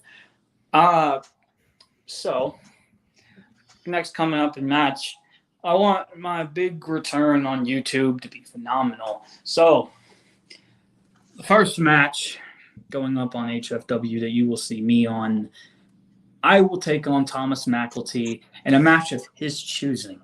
Whatever match he wants, it will happen at HFW Doomsday, and it will be the Doomsday of Thomas McElty. And after he's done, and after I put him into retirement, I will then permanently put Chris Aruda into retirement. But we've already spoken. I'm going to get out of here. I'll let this veteran talk all he wants, be my guest. I mean, he seems like a nice gentleman. I mean, I could see him being a future tag team partner for me. Obviously, I would be at the one that would have to get us the win. But, hey, that's saved for a different and later time. I appreciate, Mr. Gunshot, you trying to redeem yourself. I like you. I'm giving you the benefit of the doubt. We will definitely talk. Go back to moving because I know life gets in the way. I respect that. Keep up the good work, my friend. We will definitely have a proper interview with you very soon. You message me after you're off the air. You give me a better day with your schedule the next couple of weeks, and we'll make it happen, all right? Thank you, my friend. Goodbye. Okay, Mr. Kraven, before I get your reactions here, let me get to some comments because I did not want to give those comments out to Mr. Gunshot. Oh, Jesus Christ. Okay, good. So let me get to them here because I'm getting questions off the air, and I didn't want to read those either. So why don't we see him for another year? Laughing my ass off. Kraven Rage, question for Mr. Anarchist Squirt Gun. You claim to be a champion, yet you're 22 years old and you think. I guess you and Kraven are on the same page. Mrs. Aruda, if I could say hi to Mrs. Aruda, where is your content, Gunshot? Serious question, which is, I was kind of wondering the same thing, and I want to give him the benefit of the doubt, but where is his content? I was kind of wondering, Coach, your content, I was able to watch some of it, right? The other Kraven's got a lot of content out there, right? Omen Black's got a lot of content out there, but where is some matches other than the Deadpool match? I It's on the think Disney Channel. Gunshot showed up. Well, Mr. Anarchist, I'd love to see if you can hang with the big guys. Would you want to see Kraven Rage and Anarchist Gunshot? Yeah, you know what? Let me work with Rage give me like a couple weeks to work with Rage, get him all beefed up and ready to go. And we'll maybe show him some things or tell him some things. It'd be nice. And Mr. Rage, if you're listening, I got a couple towing straps here. If you want to tie that guy up to your ring post and chain him to it and then beat him with a chair like a runaway stepchild, he already's got that like anxiety ridden like Sheldon from Big Bang Theory look going on. You can probably get away I'm with going to it. plead the fifth on that here. Big talk, I'd sign this guy. Yawn, I'm a painter, Gunshot. Do you need your jams done? Dude is delusional. I made the Wilster by beating CJ in a match. Not digging the Gunshot. What do you think? That's the answer. I've done more and made more an impact in my short career than you have in 10 years. Well, Mr. Gunshot, you've never faced a champion like me. Now, Mr. Gunshot has messaged he wants a redo. Stay tuned. Maybe we'll give him a redo. IMF is calling Gunshot. Well, I think I got it. Well, do you think that's the case? Coach, obviously you saw the promos here. I know you were not impressed, Coach. I know you were not fazed much by the personal shots. But do you think that there's something in his head here? What did you analyze it, Coach? Like Billy Crystal, analyze this. I think he's got more insecurities than he has confidences in the ring. Even in his craft, going out of the ring. Like, you see that when we'll use a metaphor here. For example, that little window in the background. It's almost like that's all he can see through when it comes to wrestling. He's got one sight instead of a wider variety of image in his perspective or even his peripheral vision. He doesn't see. It's one. He's got it one way. He doesn't get to see everything else is around him. And even just doing it, I don't know if you noticed this, but I noticed this. Even just shooting on him, just to see what he has. Like, I got no ill will against anybody. Do you know what you know what it reminded me of? It reminded me, using the baseball metaphor, it reminded me of a pitcher that came out. He was in a kind of like a tough environment. First couple of batters, puts the first guy on. Second batter comes up, gives up a double. It's second and third, no out. And the third batter comes up, walks him, bases loaded, and then the inning starts to go. And you could see he had nothing in him. It's almost like his legs are wobbly, the mannerisms. It almost reminded me, like I said, of a pitcher that the first couple of batters puts them on, can't get out of the jam, and that's where the floodgates open. That's exactly what it reminded me. My opinion of this, opinion of what I just watched, what I just saw. Give me to me, from Coach. Start to finish was he got on one. Now, like I said, I got no opinion of him personally. I don't know the guy. I'm gonna test the waters here. I'm gonna play a little and see what he does. Right? I shoot on him just for bullshit reasons, and I don't have any content. I don't have any made up shit. I don't know the guy enough to go off of anything, other than what I've heard or seen. So that little bit of material that I had to work with, I shot him. And it's the same thing like I said, the Rage. Like, I got to you. I got under your skin. He got pissed. He was shaking. I was paying attention to his shoulder and his neckline. He was shaking. Dude, it was like a pitcher in the mound. First inning, gives up those couple of batters, bases loaded, no out. Can't do anything else. Innings over. Pressure. Exactly. You want to talk about I've done more in 10 years. I've got this. Everybody's got an accolade list. Everybody's got a resume. Everybody does. And everybody uses that same line. I've done more than you. Everybody uses that. But if another wrestler can get on I can understand if it was a little different, if it was confrontational to where it was a face-off in a ring, right? But you're on a video chat. Like, I'm 3,000 miles away from this guy on a screen. And he's rattled. He is rattled. The pressure made him blow up. he couldn't compose See, himself. I just wish that the anarchist gunshot would have just said, you know what, Tom, I couldn't make it. I would have been like, you know what, no I problem. mean, that's locker room. That's locker room rules. Like, if you don't show up to a booking, you're gonna get hazed. You don't respect the guys, Look, you're gonna I get used to hazed. have on. It was a British wrestler who's a champion in another promotion that we work with, and the wrestler said to me the day before, "I can't do it. No problem. I mean, I'm trying to give the guy the benefit of the doubt here. I just would have said it was me a couple hours beforehand. Said, hey, I can't make it. No problem. We would have still went on anyway. No problem. But listen, it is what it is here. I don't got no pressure. I'm a busy man. Things happen. That doesn't mean I had any pressure. I'm perfectly fine. Let's move on from that because I think there was clearly a difference of things. Gunshot, nobody can get in my head. Okay, me and Kris both did. So obviously speaking about you, Mr. Kraven, and we're here on Sportswire Radio, speaking with the coach here himself, Mr. Kris Kraven, is a staple of Sportswire Radio shows. Had him on 3 times now, and I like having the coach on. The coach adds some fire here to Sportswire. He had a decorated career, Hall of Famer in his own right, a legendary career in this sport of wrestling. He has done it all, and he is here with us, and I love having the coach on. So we love I like being here. It's fun. I like you, Coach. There's something about you. When you messaged me, Coach, I was like, this guy's got some fire. I mean, you got something here. You add something to us, and I think I'll have you on here later again in the week because I got a bunch of spots coming up. Tomorrow I'll be on with the British wrestler, so I think that's going to stick for a UK-only show because the promoter... You just hit me up whenever you're ready to have me on. This one, it's particular to the promoter, and the promoter is actually a very good guy, and we're talking about new British promotions wrestling with the guy, the king of old school, the juggernaut, John Allens, who would have been a great opponent for you, kind of a style that you would have worked very well with, kind of a 80s, Mid-South kind of flashback guy in the ring, and I think you would have made some great... A lot of mat work. Yeah. You're talking about a lot of mat work. Yeah, he's a big, watching his content, this is a guy that's a pro. He's a man's man in the ring.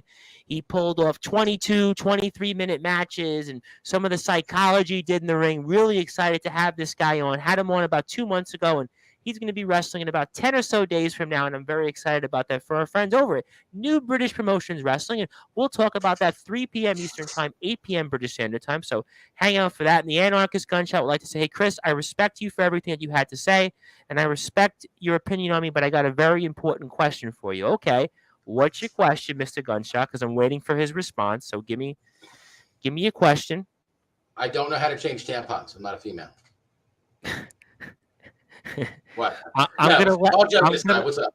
We're waiting for him to give the second part of the question because I don't have the second part of the question. So I'm just waiting for him to give the question. And I'm also waiting to know if he'll be a part of the legendary Backyard Wrestling roster, which, by the way, they do have some good content. Chris Aruda, CJ the Alpha Junt. You would have liked them, the Welster. There's some good talent there. They do a lot of good work there. They're in Dakota. Want to make sure everybody follows them at ND_backyard_wrestling. Support them. I have an announcement. While we're waiting, I have an announcement I have for you. I was going to tell you personally and see how you wanted to play that out, but I'll just go ahead and give me the announcement. Talk to me. What do you got? So I mentioned to you probably off the air about a gentleman that I wrestle with here in Maryland, somebody that I recruited, Mr. Roland Havoc. Yes, absolutely. He's been doing this about 20 years. Okay. And I met him wrestling in a place called Patterson Park down in Baltimore City. Okay, I know the area, sure. Yeah, we used to wrestle in the park in a pavilion and on the grass out in the field. We used to get the Baltimore City police officers used to watch us, think they'd cheer us on and bring us drinks and shit. Anyway, I had a conversation with him today. Apart from, I want to try to get him on here, but I also had a conversation with him about wrestling, and he is a part of a group called DBW, and said that the rosters, the guy that runs it is looking to get the roster bigger, but it's going to take some time, maybe a couple months. Mm-hmm. And basically, I'll cut to the point. It was the conversation had everything to do with trying to get me back in. So Kraven may actually return to the ring. Coach, time out here for a second. Did I just hear that the coach maybe stepping back onto the field? Is that what I just heard here correctly? Maybe it's still up in the air. It depends on this guy's company that my friend works for. It depends on the roster and what they can do. And it's a play by ear scenario, but I wouldn't. I'd do anything for my friend Roland Havoc. His real name's Matt. Well, don't tell the real name. We like to keep wrestlers. We want to protect wrestlers. Okay, Roland Havoc. I'd do anything for him. I brought him into this. Like I recruited him off the streets of Baltimore City, along with another guy by the name of Aramis. They were a tag team. I got them both in, and I've gone to learn a lot and gained a lot of respect from Mr. Havoc over the years. He is one of the he's one of the best big men I've ever seen. Like, he's a Bam Bam Bigelow sized guy that moves like Ray. Then Bam Bam wasn't too far from you guys. He was in Asbury Park, New Jersey, which is not that far from Maryland. Havoc is like a Bam Bam Bigelow sized opponent, but he moves like Ray. He can go. Well, Bam Bam. I mean, I think Bret Hart said once the best big man he ever worked with, I believe, was Bam Bam Bigelow. I mean, if you ever watched the 1993 King of the Ring, Bret Hart versus Bam Bam Bigelow, kind of one of the more underrated Bret Hart matches. So. Yep. And if I'd love if he calls me today and we talk about the possibility, and there's an option. Before, it wasn't an option. It was like I told you before, like if I got back in, it had to be for a good reason.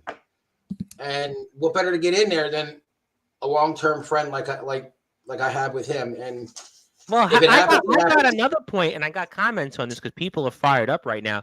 I mean, this could also be an opportunity to prove that you're maybe the better Kraven than the other Kraven. Yeah, it could.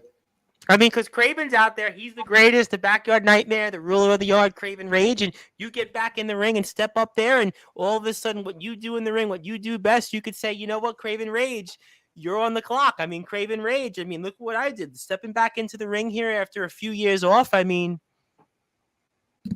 if like I said, if everything works out, the content.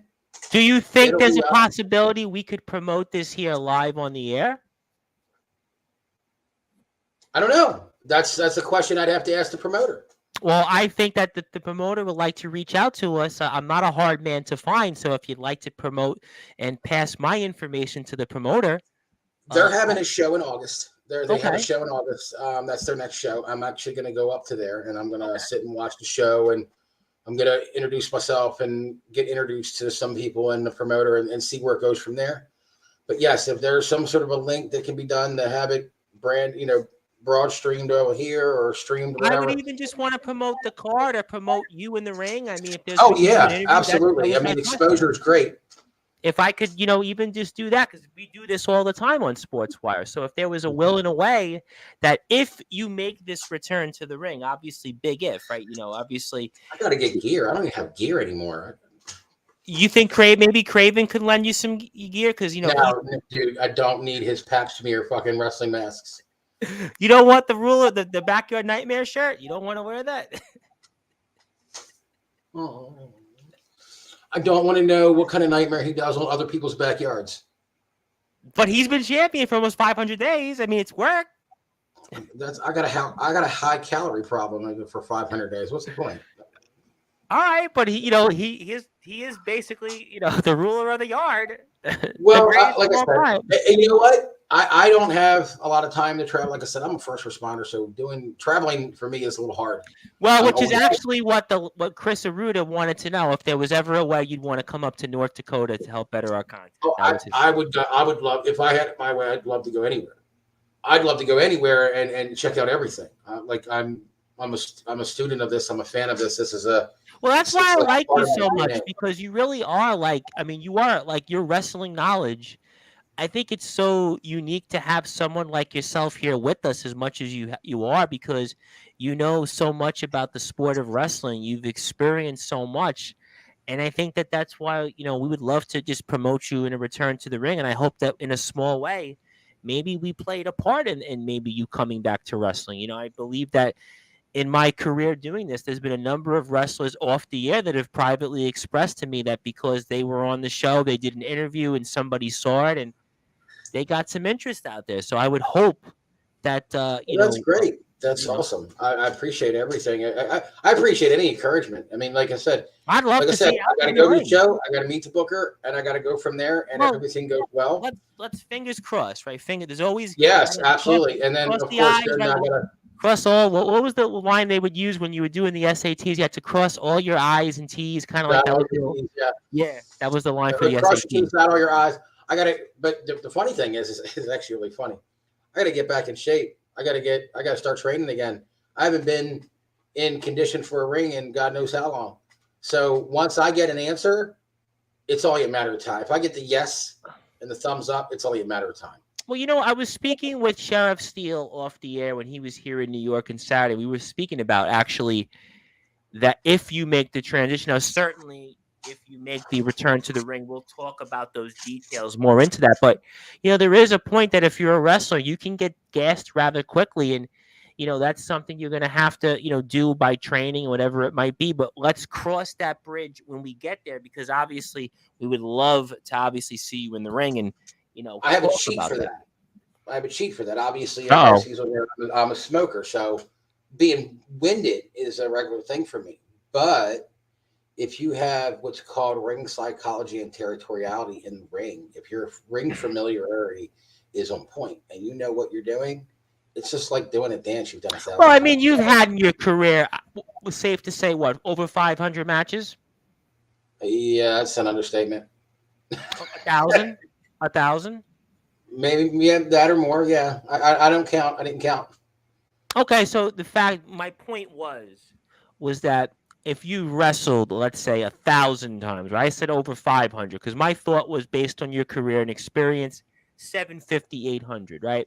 So 2 shows a month for 27 years. Do the math. 22 shows a month. So 2 shows a week or a month?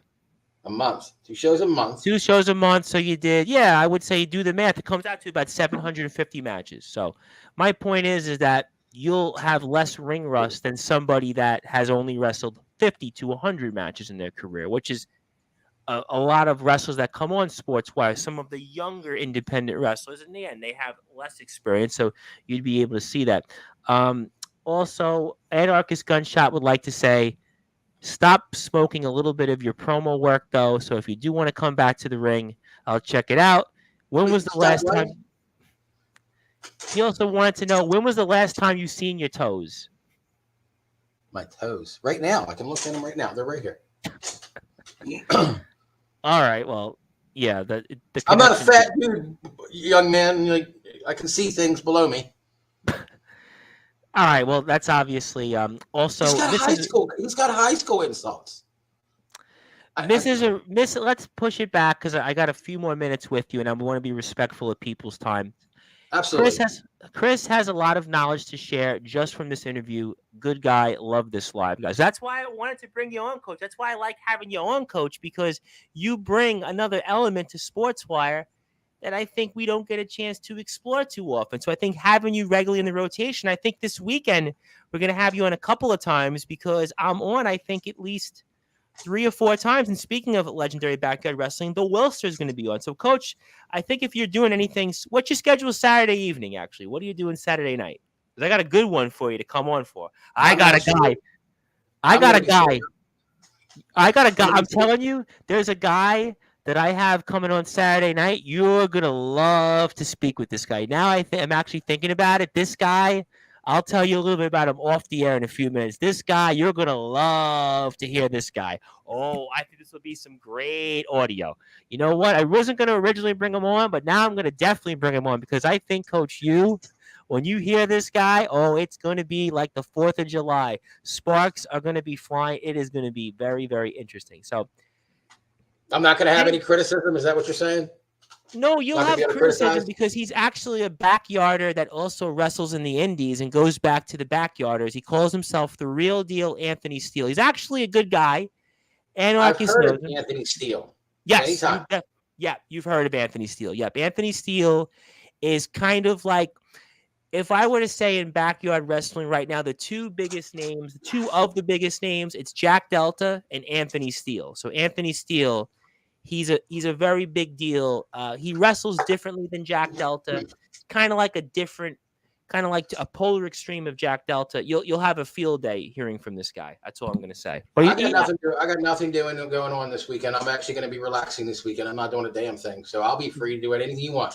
Well, you know what? I guess I'll have a date with you Saturday evening. So we'll definitely do that. I got to throw my outfit together and come up with a name like Gunshot. That's what I got.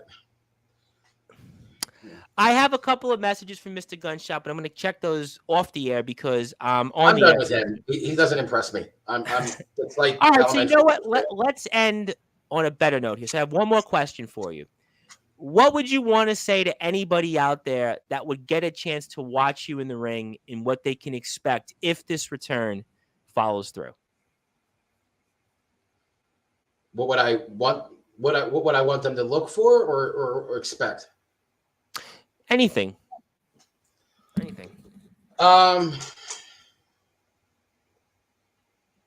an open-ended question. However you want to answer it.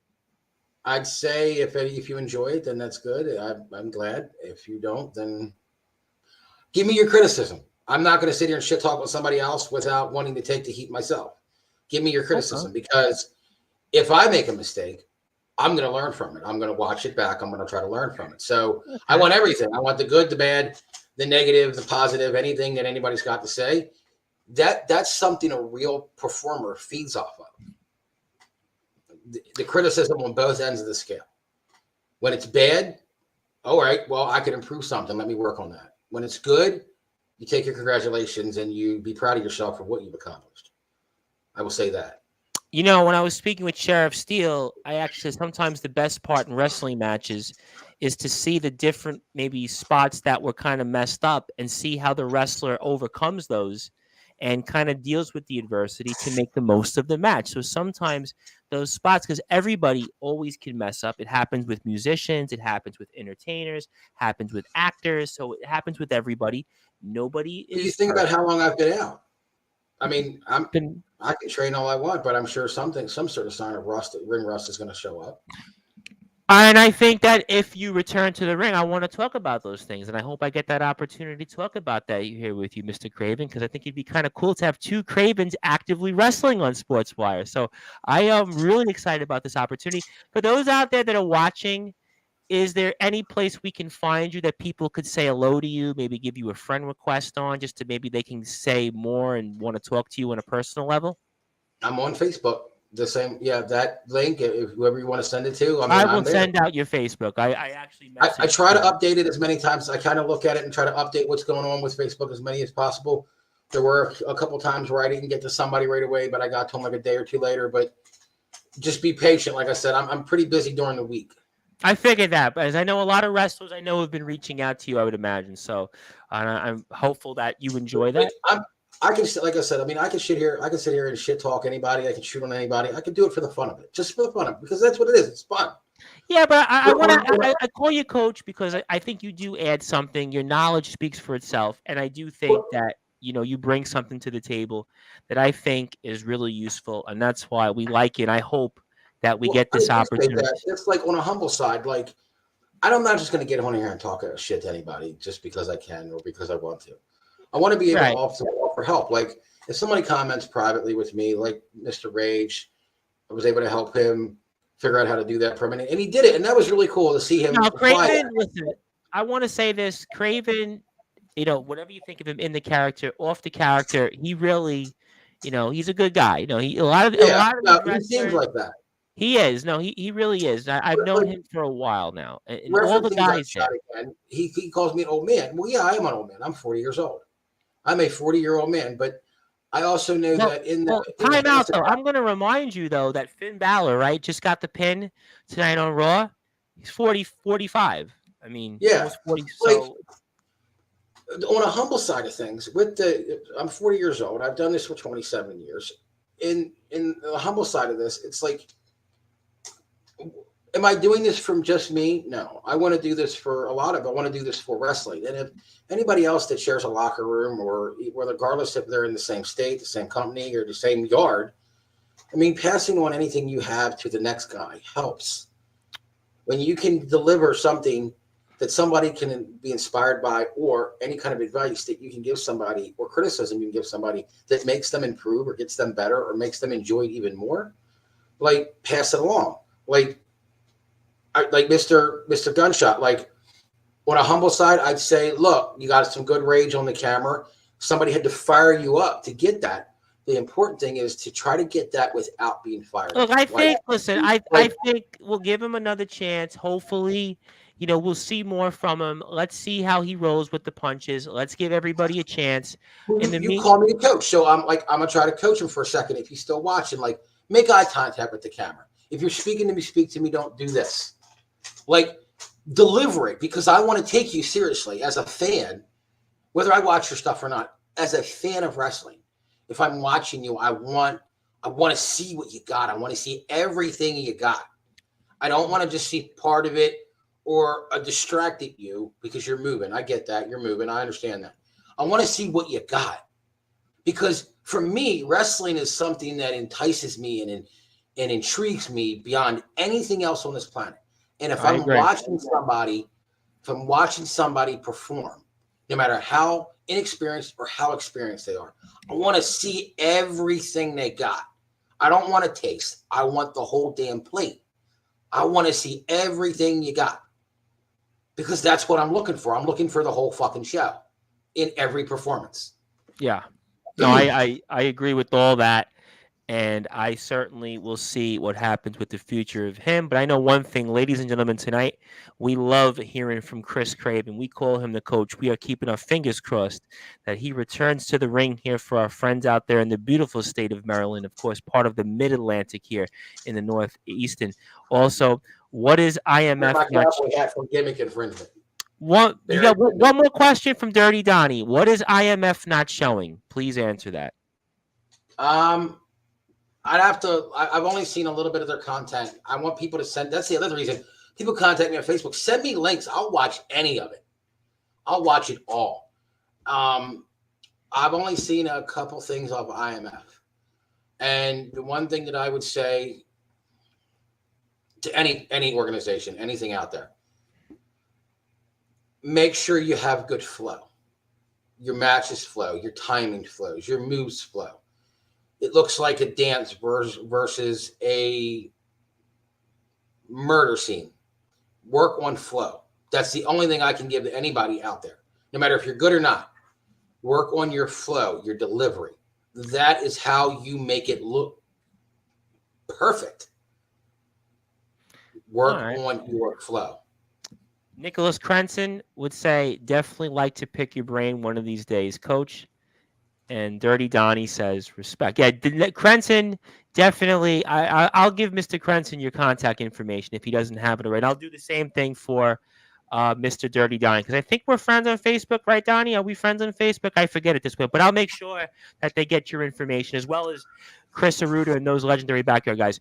Coach, I can't thank you enough. I'll see you Saturday. I think you'll be interested in this one here coming up on Saturday. Very excited for this one now coming up. And are we already done? Oh, no. Well, I mean, it's almost 1 o'clock in the morning. People have lives, No, I ain't got none. I got to get up. I got to go to work in 3 hours, but other than that, I'm good. Well, I mean, listen, it makes two of us, but go get ready for work, Coach. Thank you, as always, for all that you do on and off the air for us. Thank you to everybody here for tuning in. We'll be back here tomorrow with the juggernaut, John Allens. I'll be here Friday also with Stu Tunney of Firestar Championship Wrestling, and Saturday evening with Anthony Steele and the coach himself, Mr. Kris Kraven. Ladies and gentlemen, thank you everybody here for tuning into Sportswire Radio, the #1 global radio station. My name is the Reverend Tom Bryce, and alongside me is the coach, Kris Kraven.